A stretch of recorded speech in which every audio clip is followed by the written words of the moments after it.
In 1993, a company called Produce created a quirky JRPG at the time, Elnard, known in the West as the 7th Saga. Here in 2023, I decided to play it all the way through and tell you about it. The ratings for this game range largely from middling to downright terrible, most notably for me with Nintendo's own official magazine Nintendo Power giving the game a 3.6 out of 10 rating. So in this video, we will explore the game and see if this game really is as bad as Nintendo Power thought it was. 7th Saga is a really weird RPG, like many that Enix published outside of the Dragon Quest series.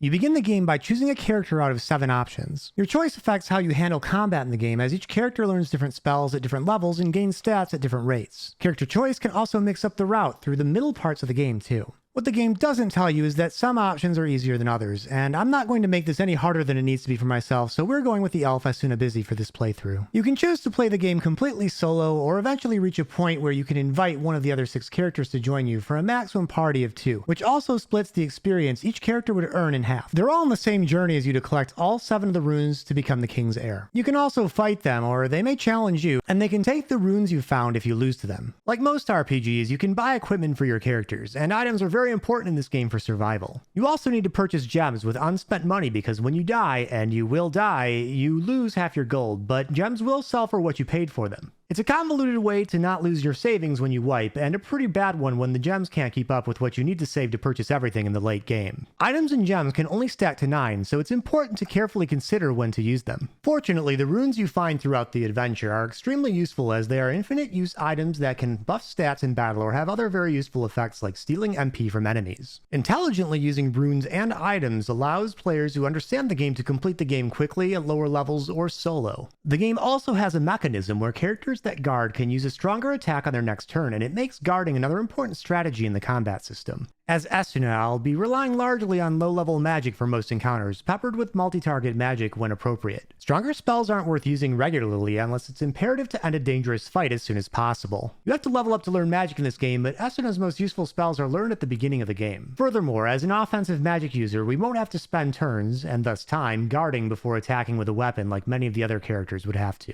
Enemies have one-hit kill attacks and are capable of doing massive damage with critical hits. Combine that with the fact that you only get 2 people in your party max, and it's easy to see how this game can be challenging. Speaking of dangerous fights, you know you're in trouble when you hear this.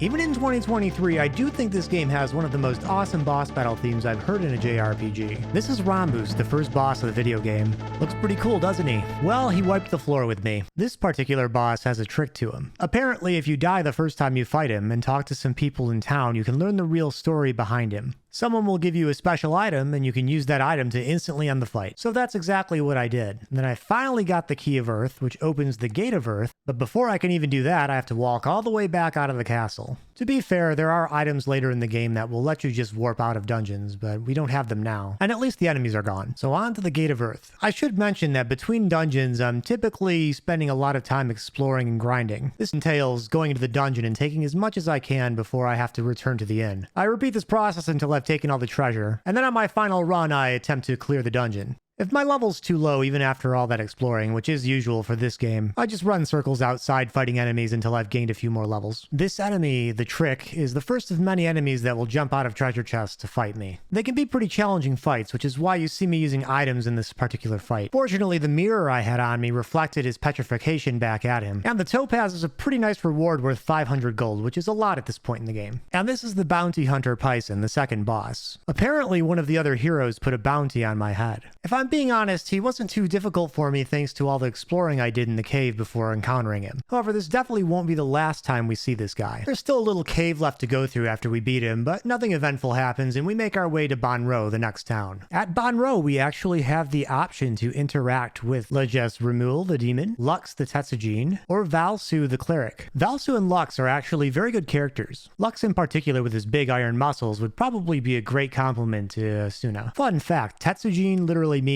iron person in Japanese. Unfortunately, the character I want to recruit is not in this town. That means we're going to have to fly solo until we get to the next town, Zealous. And I'm going to have to do a fair amount of grinding outside of town in order to be able to even make it to the next town without a second person in my party. Here's the map. It's somewhat serviceable. Zealous is to the west, so we can see the direction we need to go. I wouldn't even make it halfway to Zealous if I left without grinding. The encounters have gotten much more dangerous. I got a nope out of this one. So after a fair amount of grinding, I updated my equipment and made the journey west to Zealous. I took care of some business in town, which included recruiting Brontu into the party, who can take us into the cave to Melanam. After that, I wasted no time recruiting Camel into the party. He has balanced stats, so I'll mostly be guarding and attacking with him unless an emergency heal is necessary. The good thing about Camel is he's balanced, so he's got magic, he can heal, and he's got a decent amount of attack power. Olvin the dwarf and Wilmay the alien were in town as well, but I had no interest in interacting with them. With 2 party members, grinding outside to level 12 was very easy. Inside the cave to Melanam, we actually found our first rune, the Wind Rune. The Wind Rune, when used as an item, lets us go to any town we've already visited. It's a very useful item, and I didn't even have to fight a boss for it. Well, we made it to Melanam, but there's not really much there. Just beyond it though, Pyson is back. This time he's red and he came back from the Dark World, whatever that is.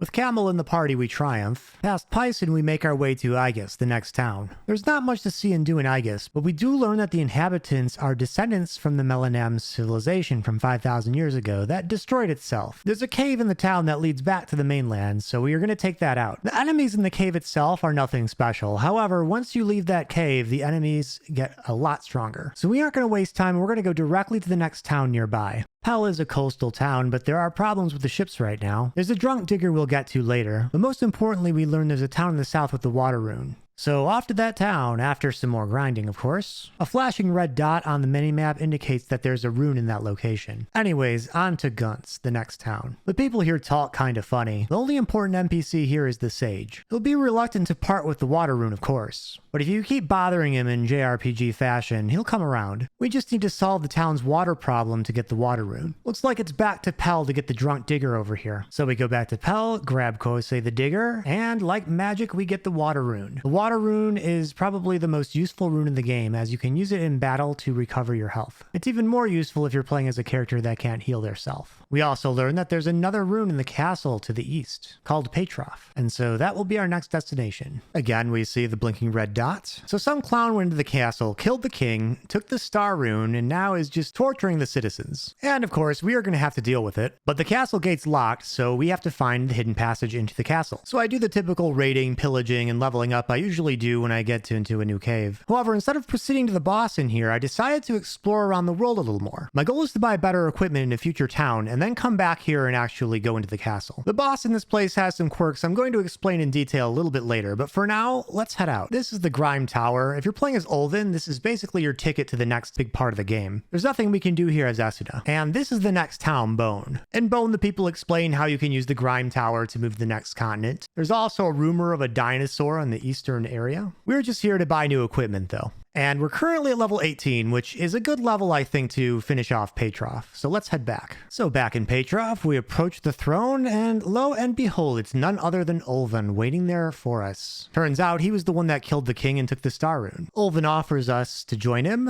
Of course, we say no, and he attacks us. Now, it happened to be Olvin, but there's a random chance it could be, I think, any apprentice except for Esuna and Valsu because they're considered good. I might be wrong there. But anyways, we're fighting Olvin. While he lays waste to us, I'm going to explain the quirk behind this fight. Stats obtained from levels are extremely valuable in this game, and there's a really nasty bug in the Super NES version of the game that was probably the reason I never finished this game long ago. To explain the issue, we have to examine how the Japanese version of this game handled levels and stats. In Elnard, all characters get a point boost to every stat after level 9, 2 point boosts after level 19, and the pattern continues all the way to the max level of 80. The bonus points aren't too significant until levels 20 plus, where each Elnard level gives each character 2 extra points to each stat. A typical level up with no bonus points will usually give 2 to 6 points to a stat, but it's randomized to approach specific values depending on your character. So past level 19, Elnard levels can give characters a significant amount of extra stats to the point where I'd say Elnard probably starts to actually become an easy game, which is probably why the developers tried to remove the Elnard level bonuses from the 7th Saga. In the 7th Saga, this point bonus doesn't exist for your chosen character and any character that levels up while in your party. But because of the bug, characters not in your party do get the Elnard level bonus when they level up. This means our good friend Olvin here is much stronger than we are, and the higher our level is, the greater the stat differential becomes. That means if you overgrinded and say got to level 24 or 25, this fight could be nearly impossible for you. All things considered though, I think we got lucky having Olvin as our opponent here. And I was smart enough not to go past level 20 before encountering him, thanks to some information from GameFAQs. Anyways, it was a long and terrible fight, but I exhausted all of his MP and ended up beating him the second time I fought him. Then we finally got the Star Rune, which doubles your defense power power in battle and is an extremely useful item. So Esuna's ticket to the north is actually through an NPC in Bone, who will get her there by ship from Bone Row. Our point of landing is Pandem, and from there the mid-game just opens up. My plan of attack is to run like a chicken from every encounter to reach every town up north, then buy the best weapons for my characters. At that point, I'm going to proceed normally through the game until I get to a really good grinding spot, and then grind the bejesus out of my characters, because we no longer have to worry about over-leveling, and grinding is much more efficient in the north.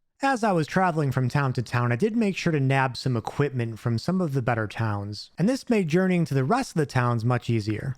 I should also mention the enemies in these places are really strong, and some of them even have attacks that can kill your characters in one hit instantly, regardless of how many hit points they have.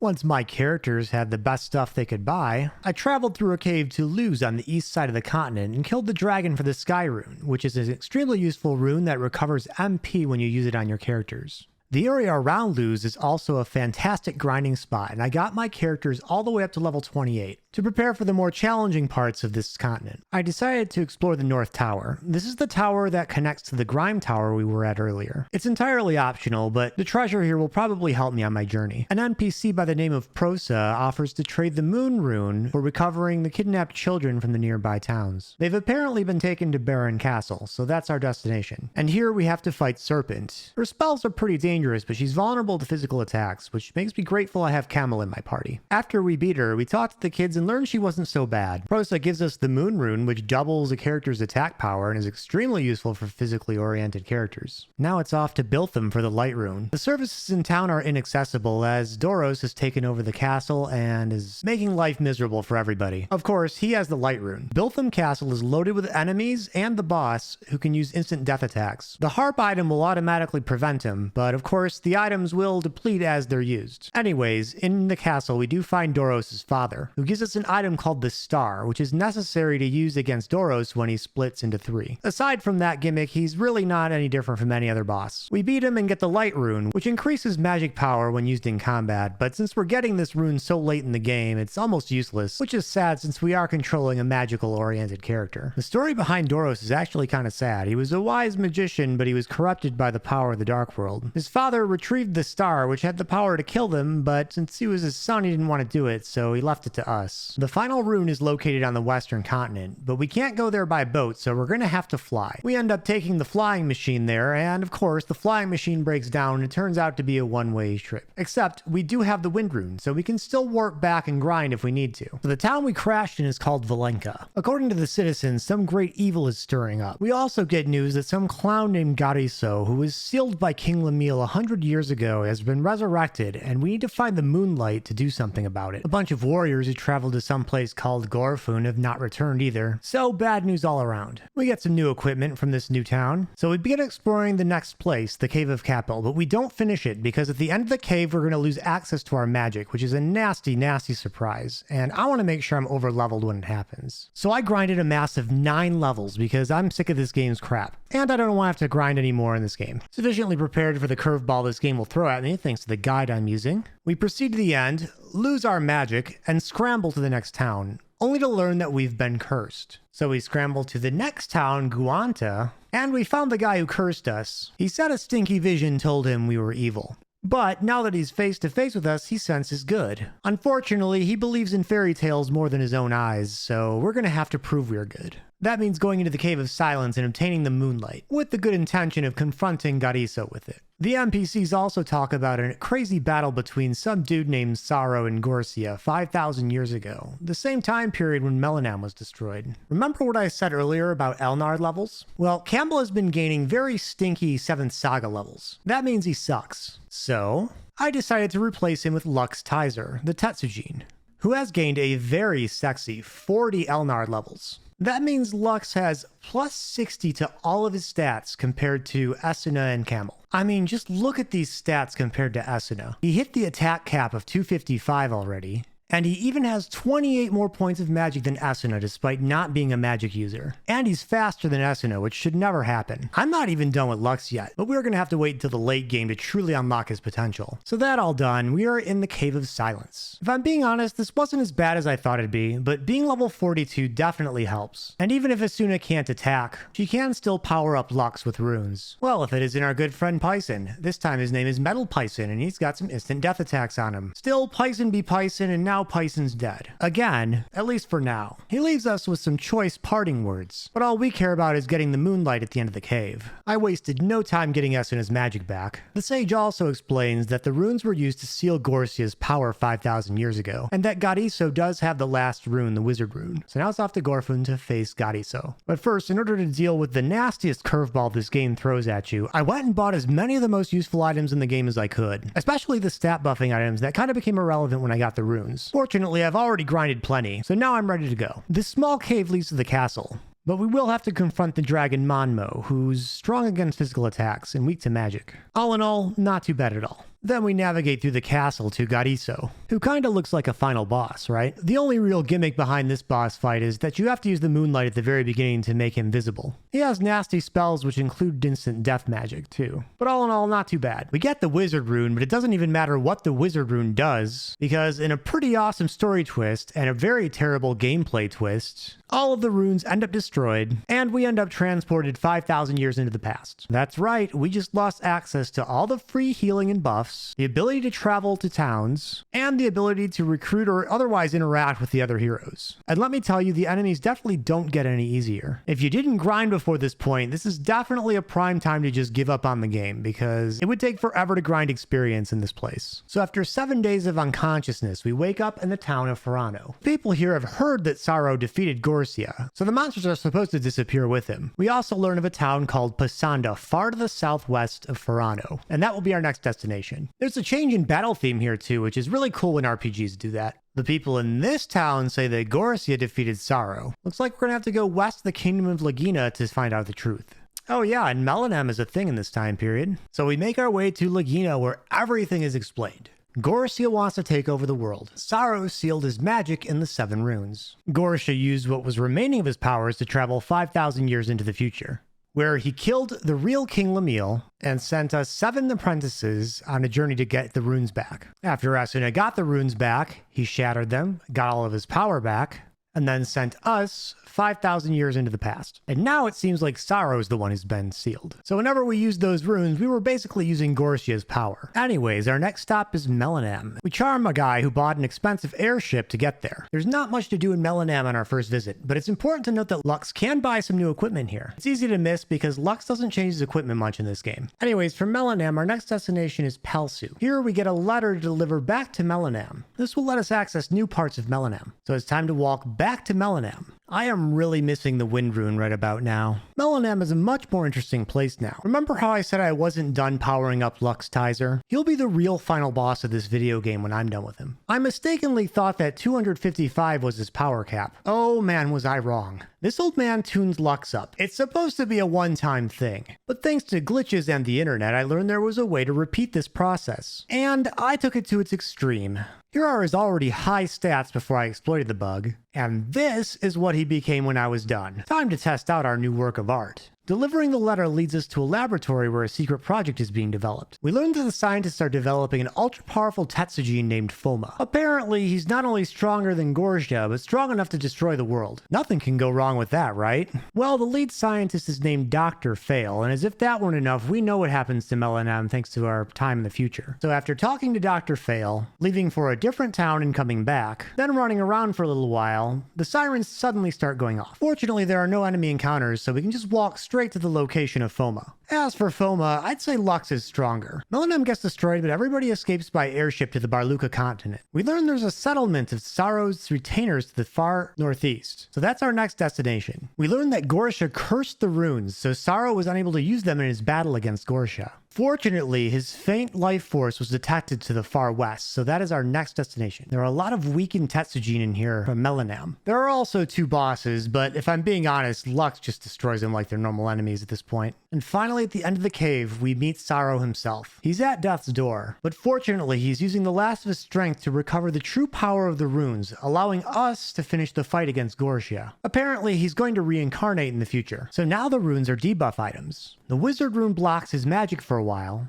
the light rune deflects his spells, and the water rune reduces his dark power. The other runes just have reversed effects from what we're used to. Back in town, we actually get the new fixed runes from the retainers, and then it is off to the final dungeon, Gorfun. I hate this place. Even cheating with maps is frustrating. Every floor looks the same. Anyways, we finally make it to Gorgia. He's pretty strong. I spend the first part of the fight buffing my party, and then I have to use the wizard rune to make him appear. After that, I attempt to debuff him with the other runes, but he nails Asuna before I can get him all off. After the runes have been used on him, it's a pretty straightforward boss fight. Anyways, while this plays out, I'll give you my opinion on the game. I do not think this game deserves a 3.6 out of 10. That said, this is still one of the worst JRPGs I have ever played. And the reason for that is that the gameplay itself was obviously designed around the Elnard leveling system. Under the 7th Saga leveling system, you're punished for progression 3 times. First, you're punished for over-leveling before the apprentice boss fight. For me, it was against Ulven earlier. If your level's too high, he'll probably be nearly impossible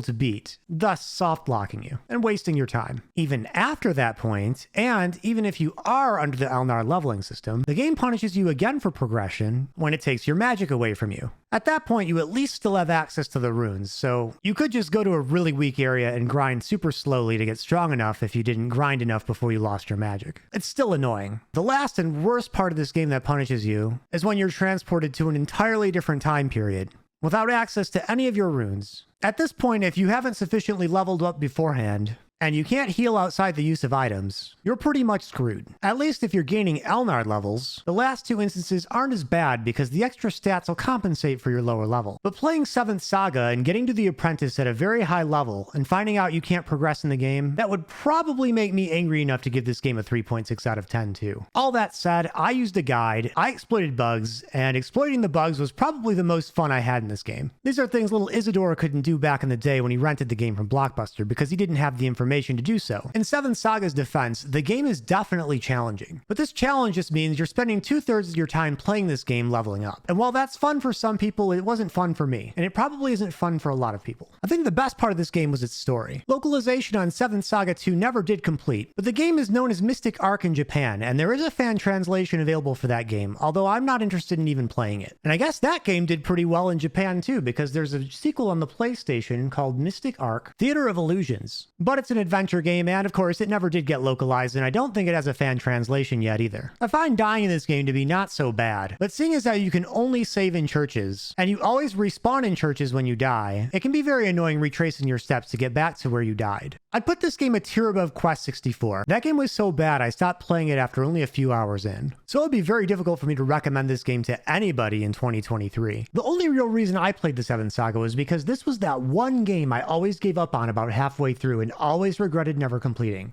I hate leaving things unfinished. This is also one of those games that I can guarantee will probably never get remade or remastered due to its reputation and quality. Having beaten this game, I will probably never play it ever again. If you want to play better, quirky, turn-based, Enix-published RPGs, Lennis to or Robotruck are probably some of the more memorable examples of games I'd recommend over the 7th Saga. Heck, it's not much better, but I'd even say Paladin's Quest is better than this game. At least you won't soft lock in that game for making mistakes and fooling around. If you like games that let you choose a different hero to play the same game, both Romancing Saga 1 and Romancing Saga 3 do it better than this game does. Thanks for watching, and I'll see you next time.